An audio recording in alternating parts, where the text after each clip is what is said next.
Hello everyone, welcome to our Let's Play series of Underrail Expedition. This is Colonel RPG as usual, and I'm very happy that you're supposed to join me today, because we're in the wrong place. We're in the wrong place. I thought we were going over there, and because we need to go over there.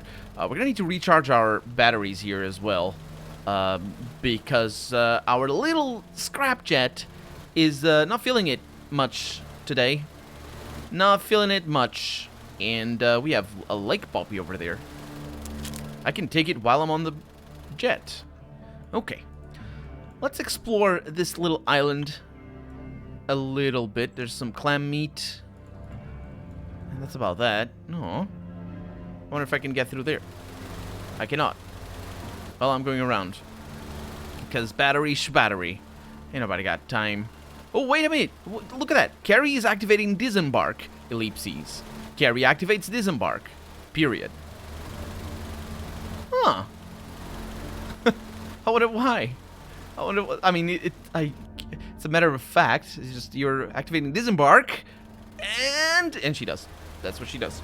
I suppose that's the logic behind that. So yeah, we're going back home because last episode we got ourselves an arm with a solid thing. It's up to you to decide what that solid thing is. We know what it is. We know... Ooh. How do I get in? Right here. We know what it is because I'm gonna charge you. I'm gonna charge you up. Because that was our mission. We knew what it was gonna be. I can't charge it?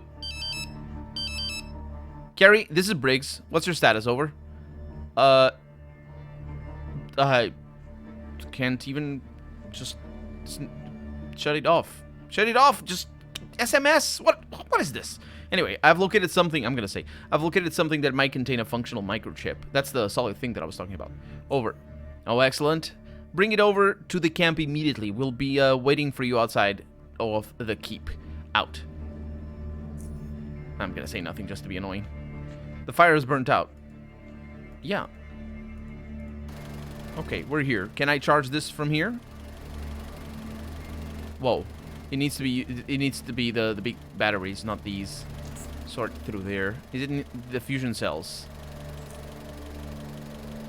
I don't know. Anyway, we're just around the corner, so we shouldn't have a problem here. Yeah, there's nothing there. There would be nothing there. Okay. We're home. And...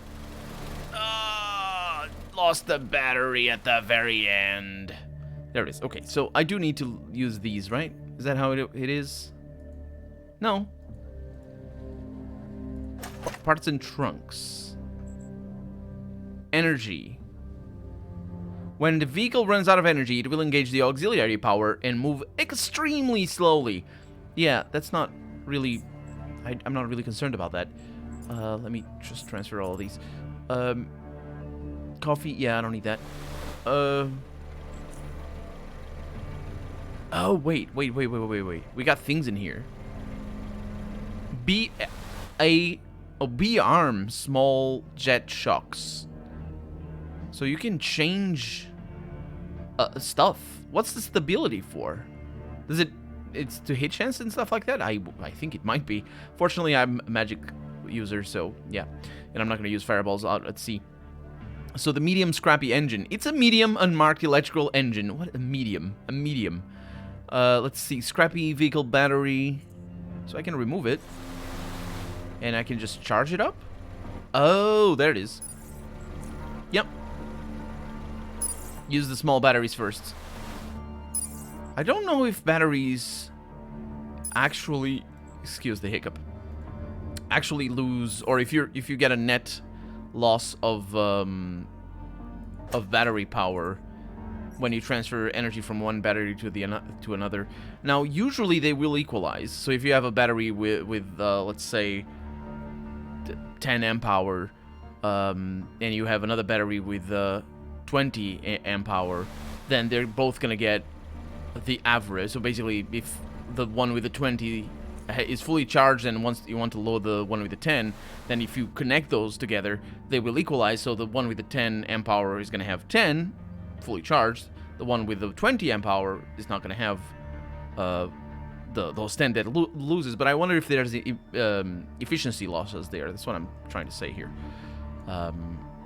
So maybe it isn't 10, maybe just they both get 8 or something like that. So I need to talk to Professor Oldfield, or Oldfield. Oldfield is just a much better name, right? Anyway, I need to talk to them, and I think... No, this is Briggs. Is this Briggs? Briggs is not here. Marcus? Ladleman and Marcus, they seem to be having another discussion and are unaware of your presence. I'm gonna listen to the conversation. Doan, you mentioned you had a sister. Oh yeah, Lily, my little sis. There were six of us, but by the time I was 13, only Lily and me were still alive. She was barely 3 then, so she don't remember the rest of her siblings. I'm sorry to hear that. I've read that child mortality is high here in the South. Oh, you betcha. That's the reason mums here bump out so many kids. Unlike yours, which are done after 1 or 2, then it's legs closed and... He switches to a falsetto voice. Get your filthy hands off of me, Zoner! And he laughs. With a falsetto voice, I assume. Well, says Marcus, North Underrail has much better living conditions, so it's likely that all our children will reach reproductive age. Boy, if that's not... That's... Sure. Hence the smaller number of children per family. Here, it's obviously different. But yeah, says Ladleman, that's why our kids grow up hardcore. Life here ain't free. You gotta earn it. Work for it. Dominate it. Yeah. Survival of the hardcorest, he says. And you get wimps because they get life for free. I beg to differ, says Marcus. But let's not get into that. Do you keep in touch with Lily? Oh yeah, we see each other from time to time. She's a high-profile rod grinder, so she's a busy girl. Rod grinder. Construction work? No, Marcus. It's the euphemisms. No, man, no. She grinds rods. She's a hooker. Zone me out and spit on my corpse. Do you not have prostitutes in North Underrail? Oh, not in this, he says. Which is a city. D-I-S. But none... He doesn't... You don't... Is it forbidden? Is that what it is? Anyway. But nonetheless, how could I have known what the word meant, Tone? It's your stupid slang. There's... She could be called a butterfly, and that would be a stupid slang. Or something. I'm just thinking of a word that's completely unrelated. But anyway. Hey, says Ladleman, I could hook you up with her once we're back in Core City. You look like you could use some dominating your rod real good, says Ladleman. I think he's having a pass on him. Hey, yeah, baby, says Ladleman again. I'll even arrange for a discount, only for the best of my pals. Damn it, Tone, you're insane. I'm married. Oh, you're gonna forget you're married after you see my little sis and her massive... Tone. Listen, you wimp. Ladies ain't no cheapskate. I'm married, you fool. See this ring? Where I'm from, this means I love my wife. You northern... It's also worth noting that there's... You can be married, you can love your wife, and still enjoy the products of sex workers. I say products, services, that's the word, because, anyway, you can... Those two can go together. It just, depends on, preference and culture and the people and all that sort of stuff. And because it's all science fiction, Ladleman couldn't assume. He wouldn't know. I don't know, man. I don't know the rule, he would say. But no, he's just saying his nonsense as usual. You Northerners, he says. You and your stupid rings. You're a man. Apparently men don't wear jewelry from the South. And you have a man's needs and a rod. He also has that, apparently. And Marianne ain't here. Marianne, I suppose that's... No, I thought it was his sister. But it's Marcus' wife. It's Maria. There you go. You've already forgotten her name. No, it's you who remembered it wrong. Damn it, I'm not having intercourse with your... Right, because he says the right words. That's the duo here. Intercourse with your sister. And he laughs. Ladleman does. Intercourse? Ladila, ain't we polite? At least you didn't say rub our bodies romantically against one another. It's dominate. Does she do that sort of sex work? Romantically? Or do you mean... I mean, I don't... It's whatever. Because, you know, whatever. It's dominating grinding, man. Say it. Dominating grinding. Yeah, that's... Can we change the topic? No, not while you're feeling this uncomfortable. Gary, you're here. What do you need? I wish I could say I need a big rod right now, Marcus, just to make him even more uncomfortable, since we're in the mood for pressuring other people to be infidelity. What's the word? To be... It's not infidel, because that's a different thing. Not unlawful. Man, there's a word for it. Unfaithful, that's the one. Since we're pressuring other people to be unfaithful towards their partner, I might as well just keep at it as well. I don't see anything, actually. See you all the time. I was just looking for a person to deliver things to. They're not here. Is the doctor here at least? Yes.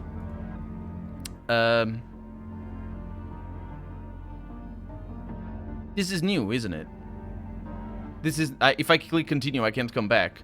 So, yeah. The man covered in blood of various shades of red draws strength, which is... I suppose...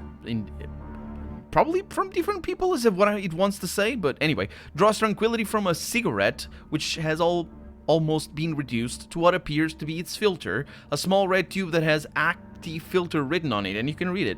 The doctor presses a button on the side of the filter, to release and discard the cigarette's carcass right at the top of an ashtray graveyard. The tranquility was brief and clears with the smoke, and he speaks to you in a low-spirited, coarse baritone voice. There goes the last one. We haven't met. I'm Dr. Bryn Savage. Don't even think about making any jokes, okay? Now tell me, how bad is it? What was the jokes? That you're a doctor and you smoke? Because that's the oldest joke in the book. I mean, it's not really the oldest joke in the book, but... So we didn't meet him before. I think we did, and he was busy or something. And he says that it goes the last one. He meant the cigarette, I think, rather than like somebody dying on his watch or something. I had some questions for you. It looks like you have a lot of work on your hands around here. I gotta to catch a break from time to time. Our medical team is quite small, whereas the amount of people that need our assistance is getting increasingly larger. It's Curtis, the surgeon, a couple of sec medics, and myself. That's the medical team. Well, the battle was quite vicious. Indeed. But we haven't seen the last of these barbarians. Not by a long shot. What should I be worried about the most while I'm here? Death? First and foremost, never drink untreated water. If you absolutely must, however, boil it first. The water is full of bacteria, parasites, even toxic chemicals. And the boiling is not going to do anything for the chemicals, but the parasites and the bacteria might actually get killed. Anyway, we use aqua cleans to treat the water, so it's safe to drink as it possible. It's as safe to drink as it possibly can be. Aqua clean? Yeah, it's it's a quality brand of water infiltration units. They're good. Where was I? Next, if you're going out on a mission, make sure you stock up on, among other medical supplies, antidotes. Really stock up. A lot of the creatures here are highly venomous, especially the sea serpents. They're all over the sea. We've lost far too many men to these spawns of evil already. Not women, though. They're immune, so I should be good. So do your best not to contribute to the body count. Oh, I won't, because of the women bit. Well, what else is there? You're a southerner, right? Yeah, I can tell it by the accent. I'm sure. Okay, now if, say, looking up at the ceiling makes you feel lazy, if you experience inexplicable anxiety, sweating, or even seizures or anything of the kind, come to me without delay. Really? What does this have to do with me being a southerner? Because southerners suffer from this disorder the most. Look, if you feel funny, talk to me, okay? I think I covered the basics. The rest is common sense. Actually, didn't we get something like that? No, we didn't. We didn't, right? No. Tell me about this anxiety disorder that Southerners seem to suffer the most from. I've got to return to my patients. I don't have time to go into this. Not now. Okay, can you trade? Yes, you can. This is fantastic. Do you have money? Yes, you do. That is more fantastic. What do you want? Medicines, chemicals, and medical components. I'll not do that, because I was actually looking into things that I would go back to my jet to get. They're gonna be there, aren't they? Oh, the coffee maker! I can steal from the coffee maker. Or I can steal the coffee maker. Oh, yeah. Do I need that? Oh, yeah. It's very expensive coffee. Also, there's a monitor. Oh, yeah, but I looked into that already. Yep. It's basically the same as before. No, I'm flying a little bit blind. Seeger is there. I'm flying a little bit blind because I really don't know if I'm going... I should be looking at my... No, actually, I shouldn't. Huh. Okay, let's keep flying blind. Let's set blind. Oh, Briggs is over here. Right. Okay, I didn't see Briggs. I only saw Seeger. Professor Oldfield. That's the one. I knew that name from somewhere. Seeger. The three familiar yet vastly different faces await your approach. Professor Oldfield greets you with a jubilant grin. Chief Briggs with a nod and his usual countenance, whereas Seeger simply registers your... Wait, Seeger is not Professor Oldfield? Maybe, I suppose not. Simply register your presence before his eyes return to their anxious wandering around. Oh, Seeger is the one with the coffee maker. Right. Okay, of course. Carrie, do you have it? Do you have the microchip implant? Yep. The image contaminates the professor's smile a bit. I don't know what that means. Seeger seems outright disgusted. Chief Briggs displays no emotion. Oh my! Excellent work. Well done, well done. Seeger, how are we supposed to use these again? Do we just use it with that panel, or is there something else to do to it? I think, Professor, that one is just supposed to approach the, the panel and it'll open. He makes his hands into two gates and moves them apart. But I'm not exactly sure. That's what I got from the recovered data. Are you all right, Seeger? Oh, yeah, Professor Oldfield. Yeah. You mentioned you wanted to scan the microchip? Yes. Seeger approaches you tentatively, revulsion mounting in his expression, and produces a small square device with a hand-sized display attached to a straight plastic handle. It does not appear to have anything but a single button on its right side. Seeger presses it, points to the device at the disembodied arm, and stares at the screen, swiping and tapping it constantly. The bright light reflecting off his face gives him the appearance of a proper pale corpse. You wonder whether it is actually the light that is responsible for his hate for the piece of an actual corpse you are holding. I'm getting signal pulsing. Yes, it's repeating every second. Carrie, how about you try to open the gate with that? I'll be next to you with the device and try to see if I can catch any changes in the signal. Sack troopers, get in position, says Chief Briggs. You two, be on your guard. Oh, yeah. It displays nothing. The dusty screen displays nothing. I'm gonna use Phil's severed arm. I should have saved. Oh. What? Oh, that's an alarm. Or not? Sack troopers, move in. We're all in. Because I'm also Sec Trooper. At last, says Professor Oldfield. Cool. What we are really looking for has to be down. He inspects the elevator. It appears to be locked as well. Mind if I try this time? Says Seeger. Go ahead. Okay, let's give it a shot. It works. I captured the signal you used to unlock the gate. It works. Well done, Seeger. We'll take it from here. Oh, maybe that's the Briggs. All right, team, floor by floor. Radio is once everything is clear. Stay sharp. Radio in once everything is clear is meant. I've voices in my head. The voices in my head are getting all mixed up. Oh, we're just going in. Okay. 15 to 20 minutes have passed before the team reports that the area has been secured and that the air is safe to breathe. The four of you step into the elevator and descend to the floor below. The elevator doors open and the room greets you with air that is thick and reeking of decay. This odor reminds you of the room you found Phil's body in, only here it is much stronger. Oh, Seeger puts on his gas mask. Puts his gas mask on, not only to make it easier on his nostrils, but also to narrow and particularly or partially obscure the dreadful image before him, it seems.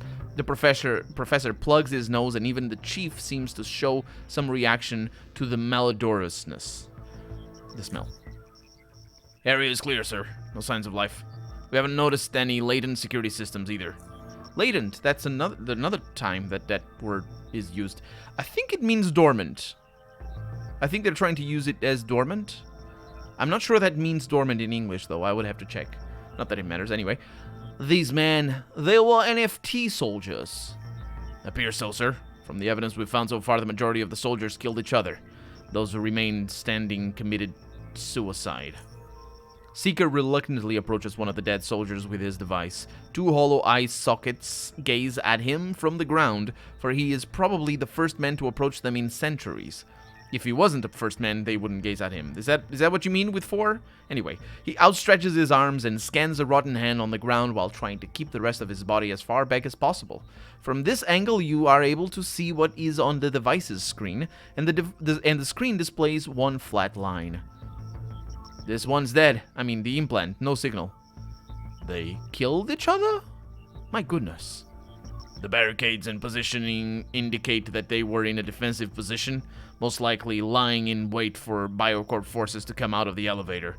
Now all of the bodies we've inspected have a natural, distorted bone structure. Mutagen, says Briggs. That would also explain the friendly fire and the suicides. Seeger flinches and looks at the sec trooper and then the chief. The air is free from harmful particles. We've performed all necessary scans. I would advise against touching the bodies before Doc Savage inspects them, though. Are there any other exits from the area? Yes, sir. There is a gate leading east. The signs say it leads to shelters and evacuation tunnels. Take us to it. And off we go. Oh no, it's not a teleportation. We're literally going there.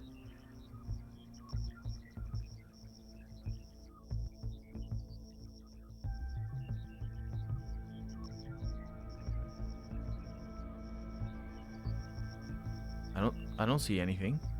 Oh, that's the gate. I see the gate. So this is it. Amazing, says the professor. Professor, for security reasons, I will have to confine you to this area for now. There seems to be enough material here for your staff to work with. We'll keep this gate sealed until Recovery Team Alpha returns, and I have more spare men to send to investigate these evacuation tunnels. We need to keep our defenses tight in case the natives launch another attack. No signal here either. What gives? says Seeger. Or he would have said if anyone paid any attention to him. No, that's interjects. You can interject without anybody paying attention to you. Anyway, I will leave several sec troopers to guard you at all times. I understand, Chief, says the professor. I understand. Whatever you say must be done. He smiles again as his eyes are peering into the rooms around him. But finally we are inside. I can't believe it. All this effort might actually pay off. Nope, nothing here either. Shit. Oh, sorry. Exit, says Seeger, and he scratches his head. How about me, Chief? The chief looks at the professor and then back at you. Even though by now you don't expect to read anything on his face, there is a hint there that he is pleased with what you have done. Or it might just be the lighting. Speak to Marcus about your paycheck. We will leave the professor and his staff to their work. I will grant you some rest if you are feeling tired. You've earned it, after all. If you are up for more work, however, there are a few things that need to be done around the camp to solidify our defenses. As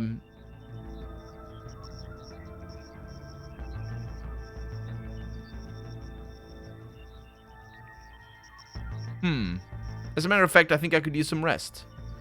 I was wondering if I should say the second line there, but it doesn't matter. Very well. In case you've forgotten, it's the large tent just south of the professor's. Go and get some rest. Once you're awake, though, speak to Marcus about the camp defenses I mentioned. Okay, says Seeger. This one shot himself 3 times in the head. He didn't. He couldn't kill himself with the first 2 bullets. No, wait. I don't understand what he means. Oh, right. He means he failed to kill himself with the first 2 bullets. And then... yeah. That's a thing that happens, actually. Because, you know, that's how failed suicide attempts with weapons not usually are, but it does happen. And it's a lot more common than you'd think. Seeger turns his device off and faces you. You were right. Without his device's illumination, he is as pale as a corpse. I will be in my tent if I am needed, says the chief. See you later, then. And we're going to be able to explore. Heck yeah. We got an electronics cabinet. Oh, I can just take all the stuff? Nobody minds me taking all the stuff. I'll take all the stuff, then. Not all the stuff, just the stuff that I want. Security console over here. It's a Lemco again. You do not have permission to use this console. Minimum clearance level required is C3. I'm gonna gain access to the console anyway. Unknown error. What? I'm good at hacking. What do you mean unknown error? I don't think I am failing at it. I think it's just not possible to do that. A Lemurian Philharmonic pamphlet. Among other things, they were scheduled to perform first and second movement of Rayluck's Infinite Descent, which I believe is a reference to not a real thing, but it's like a play on words, maybe. Some of the bones show signs of extreme deformity. There are bullet holes in his uniforms as well. His face has been completely bashed in, his uniform torn to shreds. There's some dead bodies over there. The screen is completely glitched out. I would know because I can read their language. Also, I have deep sea water globe. If you look carefully, you can see some sort of underwater base at the bottom. I'm sure I can. It's like a snow globe, except it's not snow. Dispatcher terminal, Arch Island Keep. Unable to connect to Lynn. Only local data is available. Okay, well, we're out of time for the day, so let's continue exploring in the next episode. But for right now, I'm Colonel RPG, and this has been Underrail Expedition. I really hope you've enjoyed it, and if you did, go ahead and leave a comment, like the video if you want to see the next episode come out sooner rather than later, but above all, thank you so much for watching, and I hope I'll see you next episode. Bye-bye.